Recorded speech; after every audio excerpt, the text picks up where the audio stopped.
ಅಹಮದಾಬಾದ್ ವಿಮಾನ ದುರಂತದಲ್ಲಿ ಮಡಿದವರ ಗುರುತು ಪತ್ತೆ ಹಚ್ಚುವುದೇ ದೊಡ್ಡ ಸವಾಲಾಗಿದೆ. ಸಾಲು ಸಾಲಾಗಿ ಡಿಎನ್ಎ ಪರೀಕ್ಷೆ ಮಾಡಲಾಗ್ತಾ ಇದೆ. ತಮ್ಮವರನ್ನ ಕಳೆದುಕೊಂಡವರು ಆಸ್ಪತ್ರೆ ಬಳಿ ಕಣ್ಣೀರು ಹಾಕ್ತಾ ಕಾಯುತ್ತಿದ್ದಾರೆ. ಈಗಾಗಲೇ ಹಲವು ಮೃತದೇಹಗಳನ್ನು ಹಸ್ತಾಂತರಿಸಲಾಗಿದೆ.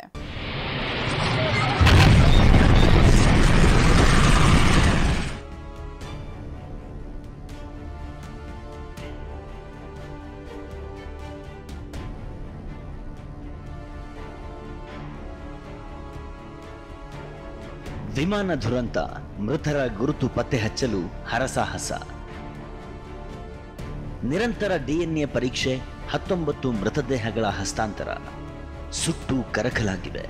ತಮ್ಮವರು ಯಾರು ಅಂತ ಗುರುತೇ ಸಿಗದಂತಾಗಿದೆ. ವೈದ್ಯರು ಹರಸಾಹಸವನ್ನೇ ಮಾಡ್ತಿದ್ದಾರೆ. ಅಹಮದಾಬಾದ್ ವಿಮಾನ ದುರಂತದಲ್ಲಿ ಮೃತಪಟ್ಟವರ ಗುರುತು ಪತ್ತೆಗೆ ಸಿವಿಲ್ ಆಸ್ಪತ್ರೆಯಲ್ಲಿ ಮೃತದೇಹಗಳ ಡಿಎನ್ಎ ಪರೀಕ್ಷೆ ಮುಂದುವರೆದಿದೆ.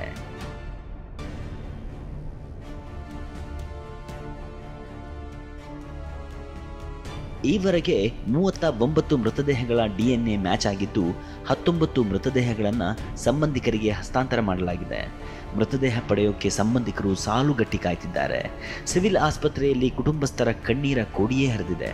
ಕಳೆದ 3 ದಿವಸಗಳಿಂದಲೂ ಕೂಡ ಡಿಎನ್ಎ ಪರೀಕ್ಷೆಯನ್ನ ಮಾಡಿ ಮೃತದೇಹಗಳ ಡಿಎನ್ಎ ಸ್ಯಾಂಪಲ್ಸ್ ಅನ್ನು ತಗೊಂಡು ಅದರ ಜೊತೆಗೆ ಕುಟುಂಬಸ್ಥರ ಡಿಎನ್ಎ ಸ್ಯಾಂಪಲ್ಸ್ ಅನ್ನು ತಗೊಂಡು ಅದನ್ನ ಮ್ಯಾಚ್ ಮಾಡುವಂತ ಕೆಲಸ ನಡೀತಾ ಇದೆ. ಇದುವರೆಗೆ 39 ಮೃತದೇಹಗಳ ಡಿಎನ್ಎ ಪರೀಕ್ಷೆ ಮ್ಯಾಚ್ ಆಗಿದೆ ಅನ್ನುವಂತಹದ್ದು ಗೊತ್ತಾಗ್ತಾ ಇದೆ.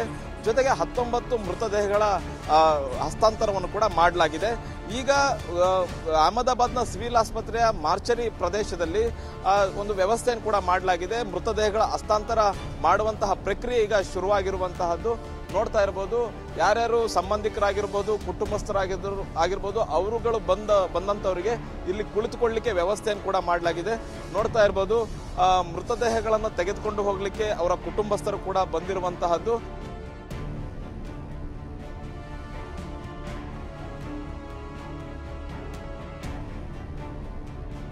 ಸಿವಿಲ್ ಆಸ್ಪತ್ರೆ ಮುಂದೆ ಮೃತದೇಹಗಳಿಗೆ ಕಾಯ್ತಿರೋ ಸಂಬಂಧಿಕರ ಗೋಳಾಟ ಹೇಳತೀರದಾಗಿದೆ.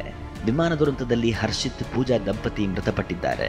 ಹರ್ಷಿತ್ ಪಟೇಲ್ ಕುಟುಂಬದವರು ಆಸ್ಪತ್ರೆ ಬಳಿ 3 ದಿನಗಳಿಂದ ಕಾಯ್ತಿದ್ದು ಮಗನನ್ನ ನೆನೆದು ಬಿಕ್ಕಿ ಬಿಕ್ಕಿ ಅಳುತ್ತಿದ್ದಾರೆ. ನೀರು ಕೊಟ್ಟು ಪೊಲೀಸರಿಂದ ಸಮಾಧಾನ ಪಡಿಸುತ್ತಿದ್ದಾರೆ. ಸದ್ಯ ಹರ್ಷಿತ್ ಮೃತದೇಹ ಹಸ್ತಾಂತರಿಸಲಾಗಿದ್ದು ಪೂಜಾ ಮೃತದೇಹವೂ ಬೇಕು. 2 ಮೃತದೇಹಗಳನ್ನ ಒಟ್ಟಿಗೆ ಕೊಂಡೊಯ್ಯುತ್ತೇವೆ ಅಂತ ಹರ್ಷಿತಾ ಚಿಕ್ಕಮ್ಮ TV9ಗೆ ಹೇಳಿದ್ದಾರೆ. कल एक को बोला था कि तुमको एक देंगे नहीं, हमको दोनों साथ में चाहिए. मियाँ बीबी है तो दोनों साथ में ही चाहिए ना, इसलिए हम वेट कर रहे हैं अभी मैसेज का. एक बॉडी का आइडेंटिफाई हो चुका है. हाँ, ऐसे बोल रहे थे कल, मैसेज ऐसा आया था. आज का बॉडी आइडेंटिफाई वो हर्षित का, पत्नी का नहीं. नहीं उसका नहीं मैसेज आया. पूजा का नहीं हुआ, ಹರ್ಷಿತ್ ಕಾ ಹೋಗ್ಯಾ. ಹರ್ಷಿತ್ ಪಟೇಲ್ ಅವರ ಕುಟುಂಬಸ್ಥರು ಹೇಳ್ತಿದ್ದಾರೆ, ಗಂಡ ಹೆಂಡತಿ ಇಬ್ರು ಸಾವನ್ನಪ್ಪಿದ್ದಾರೆ.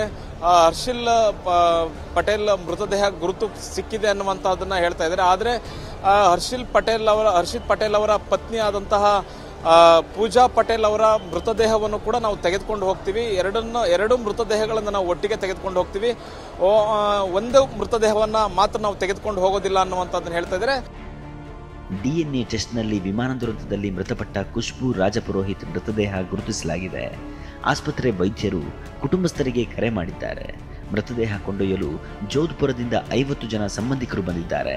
ಸಾರಾ ತಯಾರಿ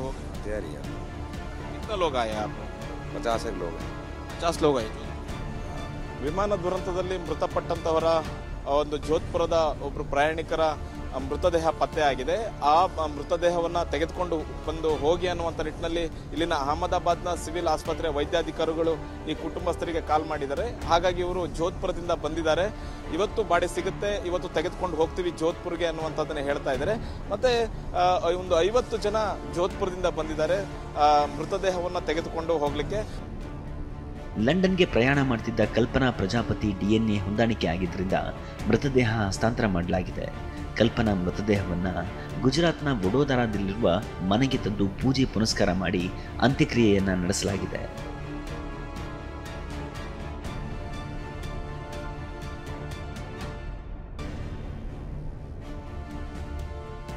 ಮೃತದೇಹ ಸ್ಥಳಾಂತರಕ್ಕೆ ಸಿವಿಲ್ ಆಸ್ಪತ್ರೆಯಲ್ಲಿ 200 ಆಂಬ್ಯುಲೆನ್ಸ್ ವ್ಯವಸ್ಥೆ ಮಾಡಲಾಗಿದೆ.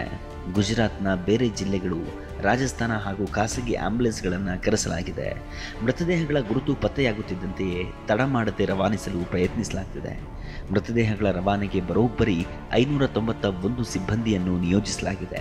ಗುಜರಾತ್ನ ಬಹುತೇಕ ಡಿಸ್ಟ್ರಿಕ್ಟ್ಗಳಿಂದ ಆಂಬ್ಯುಲೆನ್ಸ್ಗಳನ್ನು ಕರೆಸಲಾಗಿದೆ. ಜೊತೆಗೆ ಪಕ್ಕದ ರಾಜ್ಯ ಆಗಿರ್ತಕ್ಕಂತಹ ಗುಜರಾತ್ನಿಂದಲೂ ಕೂಡ ಹೆಚ್ಚುವರಿ ಆಂಬ್ಯುಲೆನ್ಸ್ಗಳನ್ನು ಅಹಮದಾಬಾದ್ಗೆ ಕರೆಸಲಾಗಿದೆ. ಆದಷ್ಟು ಬೇಗ ಮೃತದೇಹಗಳನ್ನು ಅವರವರ ಕುಟುಂಬಸ್ಥರಿಗೆ ತಲುಪಿಸಬೇಕು ಮತ್ತು ಅವರವರ ಊರುಗಳಿಗೆ ತಲುಪಿಸಬೇಕು ಅನ್ನುವಂತಹದ್ದು ಇಲ್ಲಿನ ವೈದ್ಯಾಧಿಕಾರಿಗಳ ಪ್ರಯತ್ನವಾಗಿದೆ. ಹಾಗಾಗಿ ಹೆಚ್ಚಿನ ಆಂಬ್ಯುಲೆನ್ಸ್ಗಳನ್ನು ಈ ಒಂದು ಸಿವಿಲ್ ಆಸ್ಪತ್ರೆಗೆ ಕರೆಸಲಾಗಿದೆ. ಕ್ಯಾಮ್ರಾ ಪರ್ಸನ್ ಗಣೇಶ್ ಪ್ರಸಾದ್ ಜೊತೆ ಹರೀಶ್, TV9 ಅಹಮದಾಬಾದ್.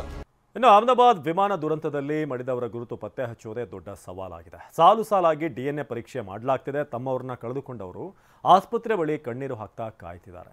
ಈಗಾಗಲೇ ಹಲವು ಮೃತದೇಹಗಳನ್ನು ಅವರ ಕುಟುಂಬದವರಿಗೆ ಹಸ್ತಾಂತರ ಮಾಡಲಾಗಿದೆ.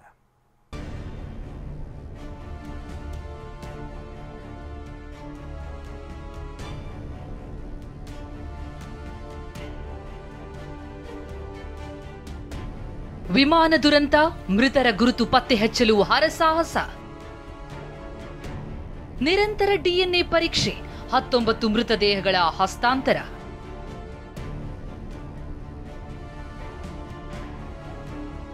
ಸುಟ್ಟು ಕರಕಲಾಗಿವೆ. ತಮ್ಮವರ್ಯಾರು ಅಂತ ಗುರುತೇ ಸಿಗದಂತಾಗಿದೆ. ವೈದ್ಯರು ಹರಸಾಹಸವನ್ನೇ ಮಾಡ್ತಿದ್ದಾರೆ. ಅಹಮದಾಬಾದ್ ವಿಮಾನ ದುರಂತದಲ್ಲಿ ಮೃತಪಟ್ಟವರ ಗುರುತು ಪತ್ತೆಗೆ ಸಿವಿಲ್ ಆಸ್ಪತ್ರೆಯಲ್ಲಿ ಮೃತದೇಹಗಳ DNA ಪರೀಕ್ಷೆ ಮುಂದುವರೆದಿದೆ.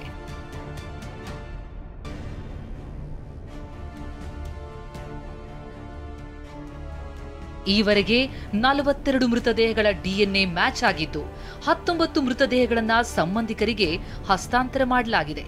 ಮೃತದೇಹ ಪಡೆಯೋಕೆ ಸಂಬಂಧಿಕರು ಸಾಲುಗಟ್ಟಿ ಕಾಯುತ್ತಿದ್ದಾರೆ. ಸಿವಿಲ್ ಆಸ್ಪತ್ರೆಯಲ್ಲಿ ಕುಟುಂಬಸ್ಥರ ಕಣ್ಣೀರ ಕೋಡಿಯೇ ಹರಿದಿದೆ.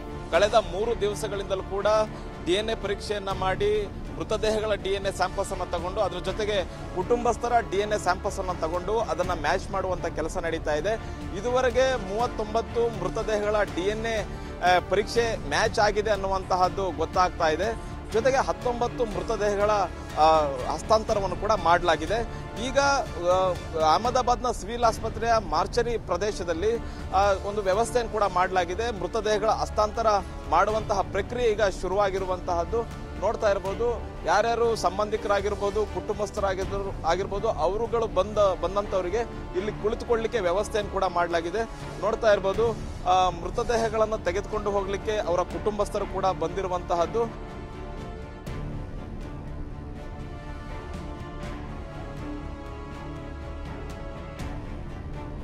ಸಿವಿಲ್ ಆಸ್ಪತ್ರೆ ಮುಂದೆ ಮೃತದೇಹಗಳಿಗೆ ಕಾಯ್ತಿರುವ ಸಂಬಂಧಿಕರ ಗೋಳಾಟ ಹೇಳತೀರದಾಗಿದೆ. ವಿಮಾನ ದುರಂತದಲ್ಲಿ ಹರ್ಷಿತ್ ಪೂಜಾ ದಂಪತಿ ಮೃತಪಟ್ಟಿದ್ದಾರೆ. ಹರ್ಷಿತ್ ಪಟೇಲ್ ಕುಟುಂಬದವರು ಆಸ್ಪತ್ರೆ ಬಳಿ 3 ದಿನಗಳಿಂದ ಕಾಯ್ತಾ ಇದ್ದು ಮಗನನ್ನ ನೆನೆದು ಬಿಕ್ಕಿ ಬಿಕ್ಕಿ ಅಳ್ತಿದ್ದಾರೆ. ನೀರು ಕೊಟ್ಟು ಪೊಲೀಸರಿಂದ ಸಮಾಧಾನ ಪಡಿಸುತ್ತಿದ್ದಾರೆ. ಸದ್ಯ ಹರ್ಷಿತ್ ಮೃತದೇಹ ಹಸ್ತಾಂತರಿಸಲಾಗಿದ್ದು ಪೂಜಾ ಮೃತದೇಹವೂ ಬೇಕು. 2 ಮೃತದೇಹಗಳನ್ನ ಒಟ್ಟಿಗೆ ಕೊಂಡೊಯ್ತೇವೆ ಅಂತ ಹರ್ಷಿತಾ ಚಿಕ್ಕಮ್ಮ TV9ಗೆ ಹೇಳಿದ್ದಾರೆ. कल एक को बोला था कि तुमको एक देंगे नहीं, हमको दोनों साथ में चाहिए. दोनों साथ में चाहिए. मियाँ बीबी है तो दोनों साथ में ही चाहिए ना, इसलिए हम वेट कर रहे हैं मैसेज का. एक बॉडी का आइडेंटिफाई हो चुका है. हाँ, ऐसे बोल रहे थे कल, मैसेज ऐसा आया था. आज का बॉडी आइडेंटिफाई हो चुका है. वो हर्षित का, पत्नी का नहीं. नहीं उसका नहीं मैसेज आया. पूजा का नहीं हुआ, हर्षित का हो गया था. ಹರ್ಷಿತ್ ಪಟೇಲ್ ಅವರ ಕುಟುಂಬಸ್ಥರು ಹೇಳ್ತಿದ್ದಾರೆ ಗಂಡ ಹೆಂಡತಿ ಇಬ್ರು ಸಾವನ್ನಪ್ಪಿದ್ದಾರೆ. ಹರ್ಷಿಲ್ ಪಟೇಲ್ ಮೃತದೇಹ ಗುರುತು ಸಿಕ್ಕಿದೆ ಅನ್ನುವಂತಹದನ್ನ ಹೇಳ್ತಾ ಇದ್ದಾರೆ. ಆದರೆ ಹರ್ಷಿತ್ ಪಟೇಲ್ ಅವರ ಪತ್ನಿ ಆದಂತಹ ಪೂಜಾ ಪಟೇಲ್ ಅವರ ಮೃತದೇಹವನ್ನು ಕೂಡ ನಾವು ತೆಗೆದುಕೊಂಡು ಹೋಗ್ತೀವಿ. ಎರಡು ಮೃತದೇಹಗಳನ್ನು ನಾವು ಒಟ್ಟಿಗೆ ತೆಗೆದುಕೊಂಡು ಹೋಗ್ತೀವಿ. ಒಂದು ಮೃತದೇಹವನ್ನ ಮಾತ್ರ ನಾವು ತೆಗೆದುಕೊಂಡು ಹೋಗೋದಿಲ್ಲ ಅನ್ನುವಂಥದ್ದನ್ನು ಹೇಳ್ತಾ ಇದ್ದಾರೆ. DNA ಟೆಸ್ಟ್ನಲ್ಲಿ ವಿಮಾನ ದುರಂತದಲ್ಲಿ ಮೃತಪಟ್ಟ ಖುಷ್ಬೂ ರಾಜ್ ಪುರೋಹಿತ್ ಮೃತದೇಹವನ್ನು ಗುರುತಿಸಲಾಗಿದೆ. ಆಸ್ಪತ್ರೆ ವೈದ್ಯರು ಕುಟುಂಬಸ್ಥರಿಗೆ ಕರೆ ಮಾಡಿದ್ದಾರೆ. ಮೃತದೇಹ ಕೊಂಡೊಯ್ಯಲು ಜೋಧ್ಪುರದಿಂದ 50 ಜನ ಸಂಬಂಧಿಕರು ಬಂದಿದ್ದಾರೆ. सारा तैयारी हो तैयारी है. कितना लोग आए आप? 50 लोग हैं. 50 लोग ಆಯಿತು. ವಿಮಾನ ದುರಂತದಲ್ಲಿ ಮೃತಪಟ್ಟಂತವರ ಒಂದು ಜೋಧ್ಪುರದ ಒಬ್ಬರು ಪ್ರಯಾಣಿಕರ ಮೃತದೇಹ ಪತ್ತೆಯಾಗಿದೆ. ಆ ಮೃತದೇಹವನ್ನು ತೆಗೆದುಕೊಂಡು ಬಂದು ಹೋಗಿ ಅನ್ನುವಂಥ ನಿಟ್ಟಿನಲ್ಲಿ ಇಲ್ಲಿನ ಅಹಮದಾಬಾದ್ನ ಸಿವಿಲ್ ಆಸ್ಪತ್ರೆ ವೈದ್ಯಾಧಿಕಾರಿಗಳು ಈ ಕುಟುಂಬಸ್ಥರಿಗೆ ಕಾಲ್ ಮಾಡಿದ್ದಾರೆ. ಹಾಗಾಗಿ ಇವರು ಜೋಧ್ಪುರದಿಂದ ಬಂದಿದ್ದಾರೆ. ಇವತ್ತು ಬಾಡಿ ಸಿಗುತ್ತೆ, ಇವತ್ತು ತೆಗೆದುಕೊಂಡು ಹೋಗ್ತೀವಿ ಜೋಧ್ಪುರ್ಗೆ ಅನ್ನುವಂಥದ್ದನ್ನು ಹೇಳ್ತಾ ಇದ್ದಾರೆ. ಮತ್ತೆ ಒಂದು 50 ಜನ ಜೋಧ್ಪುರದಿಂದ ಬಂದಿದ್ದಾರೆ ಮೃತದೇಹವನ್ನು ತೆಗೆದುಕೊಂಡು ಹೋಗ್ಲಿಕ್ಕೆ. ಲಂಡನ್ಗೆ ಪ್ರಯಾಣ ಮಾಡ್ತಾ ಇದ್ದ ಕಲ್ಪನಾ ಪ್ರಜಾಪತಿ ಡಿಎನ್ಎ ಹೊಂದಾಣಿಕೆಯಾಗಿದ್ದರಿಂದ ಮೃತದೇಹ ಹಸ್ತಾಂತರ ಮಾಡಲಾಗಿದೆ. ಕಲ್ಪನಾ ಮೃತದೇಹವನ್ನ ಗುಜರಾತ್ನ ವಡೋದರಾದಲ್ಲಿರುವ ಮನೆಗೆ ತಂದು ಪೂಜೆ ಪುನಸ್ಕಾರ ಮಾಡಿ ಅಂತ್ಯಕ್ರಿಯೆಯನ್ನು ನಡೆಸಲಾಗಿದೆ.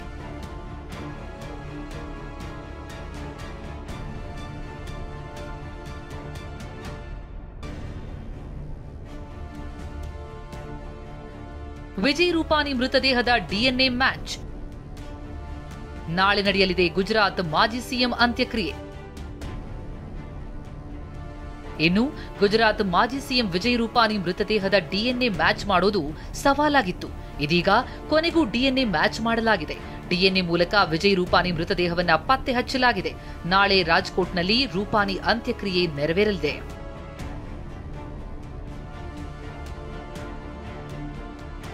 ಮೃತದೇಹ ಸ್ಥಳಾಂತರಕ್ಕೆ ಸಿವಿಲ್ ಆಸ್ಪತ್ರೆಯಲ್ಲಿ 200 ಆಂಬ್ಯುಲೆನ್ಸ್ ವ್ಯವಸ್ಥೆ ಮಾಡಲಾಗಿದೆ. ಗುಜರಾತ್ನ ಬೇರೆ ಜಿಲ್ಲೆಗಳು, ರಾಜಸ್ಥಾನ ಹಾಗೂ ಖಾಸಗಿ ಆಂಬ್ಯುಲೆನ್ಸ್ಗಳನ್ನು ಕರೆಸಿಕೊಂಡಿದ್ದು ಮೃತದೇಹಗಳ ಗುರುತು ಪತ್ತೆಯಾಗ್ತಾ ಇದ್ದಂತೆ ತಡ ಮಾಡದೆ ರವಾನಿಸಲು ಪ್ರಯತ್ನಿಸಲಾಗ್ತಾ ಇದೆ. ಮೃತದೇಹಗಳ ರವಾನೆಗೆ ಬರೋಬ್ಬರಿ 591 ಸಿಬ್ಬಂದಿಯನ್ನ ನಿಯೋಜಿಸಲಾಗಿದೆ. ಹರೀಶ್, ಟಿವಿ9 ಅಹಮದಾಬಾದ್.